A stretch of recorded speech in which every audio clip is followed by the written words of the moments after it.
தமிழகத்தில் பெஞ்சல் புயல் மற்றும் வடகிழக்கு பருவமழையால் இதுவரை 6,30,621 ஹெக்டார் பரப்பளவில் பயிர் சேதம் ஏற்பட்டுள்ளது என்று வேளாண் துறை அமைச்சர் MRK பன்னீர்செல்வம் தெரிவித்துள்ளார்.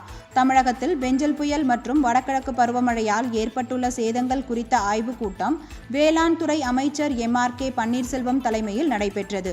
இதில் அனைத்து மாவட்ட வேளாண்மை துறை மற்றும் தோட்டக்கலைத்துறை உயர் அதிகாரிகள் காணொலி வாயிலாக கலந்து கொண்டனர்.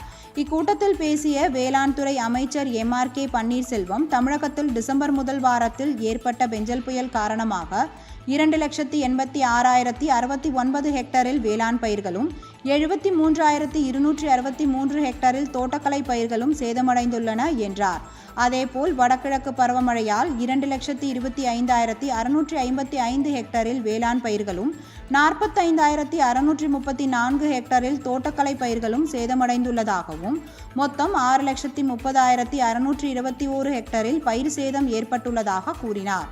மேலும் விழுப்புரம் மாவட்டத்தில் உள்ள விக்கிரவாண்டி மற்றும் அரக்கண்டநல்லூர் ஒழுங்குமுறை விற்பனை கூடங்களில் 2,906 மெட்ரிக் டன் வேளாண் விளைபொருட்கள் சேதமடைந்துள்ளன என்றும் அவர் அப்பொழுது கூறினார். இக்கூட்டத்தில் வேளாண் உற்பத்தி ஆணையர் மற்றும் அரசு செயலாளர் அபூர்வா, வேளாண்மை துறை இயக்குனர் P. முருகேஷ், தோட்டக்கலை மற்றும் மலைப்பயிர்கள் துறை இயக்குனர் P. குமரவேல் பாண்டியன் உள்ளிட்டோர் கலந்து கொண்டனர்.